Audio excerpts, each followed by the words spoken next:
Welcome to Israel Illuminated, where we explore biblical Zionism through the lens of scripture, history, and prophecy, revealing how God is shaping Israel for His purposes in the last day. Today, we will examine biblical Zionism versus secular Zionism and how God can transform mere clay into gold. There seems to be a biblical pattern to this sequence, and in many cases, God uses metaphors such as clay, vines, trees, and even gold to express it. The modern rebirth of Israel has stirred deep discussion among believers. How should we understand a secular Jewish state in light of biblical prophecy?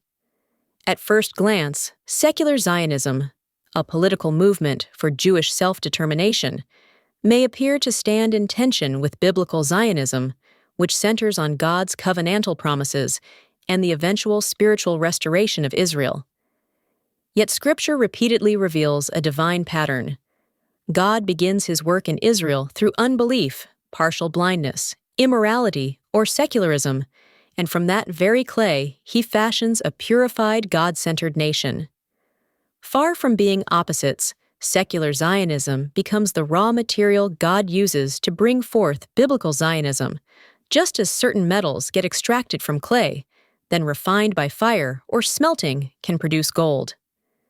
Next, we will examine Israel as God's template for the earth. Throughout the prophets, God describes Israel as His chosen instrument to display His righteousness to the nations.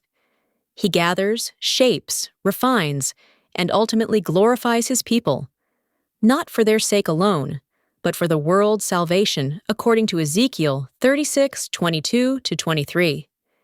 Even today, Israel functions as the template by which God reveals His purposes for humanity.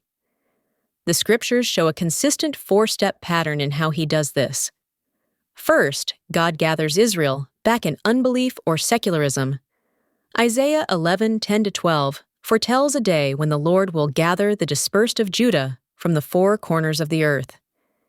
Ezekiel 37:1-12 describes Israel as a valley of dry bones, lifeless, spiritually unresponsive, yet God brings them back to the land before He breathes spiritual life into them.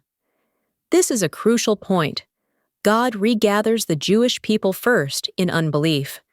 The initial restoration is national, political, secular.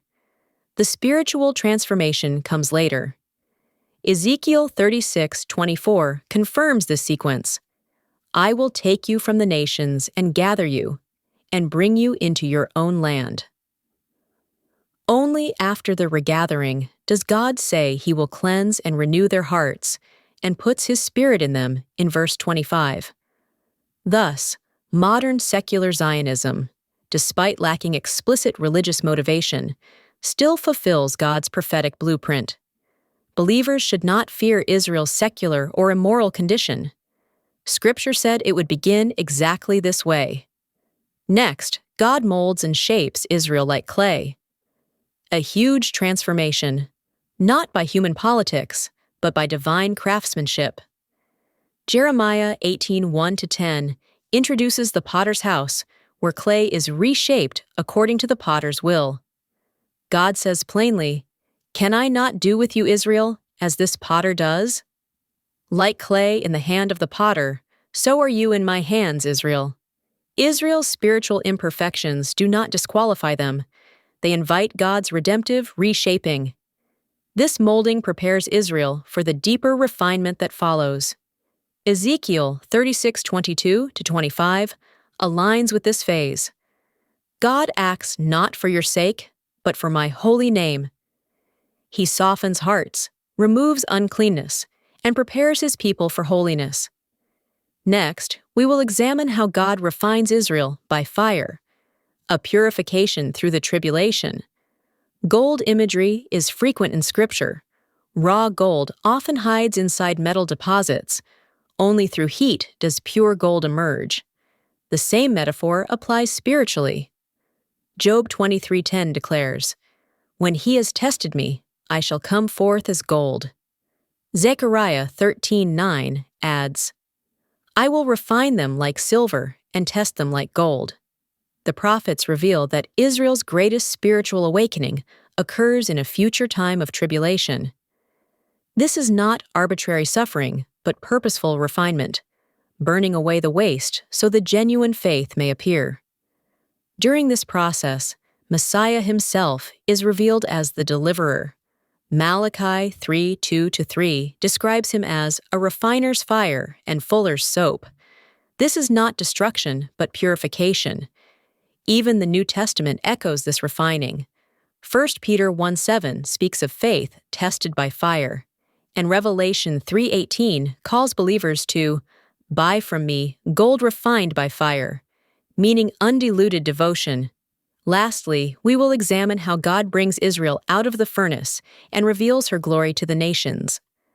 After the refining comes the unveiling. In 1 John 3:2, we learn that, when he appears, we shall be like him. Similarly, Israel, refined and restored, will reflect God's glory.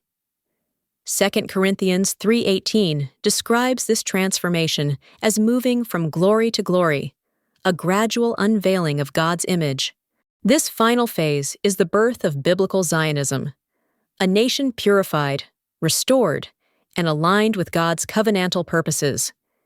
Even Malachi 3:2-4 predicts that after refinement, God will present his people like pure gold, holy, radiant, and pleasing in his sight. As it states, "But who can endure the day of the Messiah's coming? Who can stand when he appears? For he will be like a refiner's fire or a launderer's soap. He will sit as a refiner and purifier of silver. He will purify the Levites and refine them like gold and silver." Next, after the blindness is removed, Israel and the Gentile nations will stand together. The pattern of divine transformation is not limited to Israel alone. The New Testament teaches that even Gentile believers also experience a type of partial blindness until Messiah's return. Romans 11:25-27 explains, "Israel has experienced a blindness in part until the full number of the Gentiles comes in, and the deliverer will come from Zion, and that he will turn ungodliness away from Jacob." Paul continues this theme in 1 Corinthians 13:12, where it states, "For now we see through a glass, darkly, but then face to face. Now I know in part, but then shall I know even as also I'm known." Both Israel and the nations undergo a refining process, culminating in revelation and restoration. Next, we will analyze secular Zionism as God's starting point. Secular Zionism is not an accident of history. It is God's chosen beginning point for Israel's end-time redemption.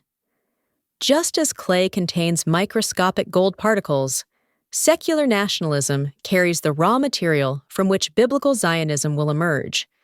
Through shaping, fire, testing, and refining, God brings Israel to a fullness that blesses the whole world.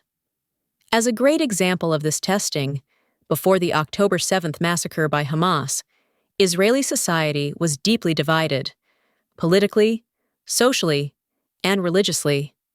The attack brutally stripped away those divisions. In the aftermath, people who rarely stood together suddenly did. In fact, secular Israelis prayed alongside religious Jews. The right and left volunteered together. Soldiers, reservists, doctors, and civilians moved as one body. In this sense, the test was whether the people would fracture further under trauma or rediscover their shared identity.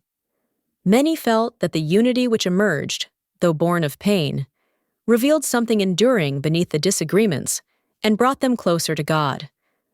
Thus, believers should not fear or reject secular Israel. Instead, they should support Israel as God's prophetic work in progress. Trust the biblical pattern that Israel will be transformed and recognize that secular Zionism will mature into biblical Zionism through Messiah's intervention. Ultimately, Scripture promises, and in this way all Israel will be saved. As Romans 11:26 declares, "This is the destiny God has ordained." In our conclusion, we will unpack how God turns clay into gold and how this mimics the birth of biblical Zionism. The story of Israel is the story of God shaping humanity. He gathers, molds, refines, then glorifies. He turns clay into vessels of honor and draws gold out of the fire. Secular Zionism represents the first stage of Israel's rebirth, the gathering of bones before breath. Through purification, testing, and the revealing of Messiah, Israel will emerge as pure gold, the radiant expression of biblical Zionism. Just like Shadrach, Meshach, and Abednego, these three Hebrew men refused to bow to a golden idol and were thrown into a blazing furnace by King Nebuchadnezzar, but were miraculously protected by God. Believers, therefore, can stand with confidence. God is not finished with Israel. He is shaping a nation for His glory, and the final chapter will shine brighter than gold refined 7 times. Thank you for watching the Israel Illuminated channel. If you like our channel, please like and subscribe, and we will see you on the next one.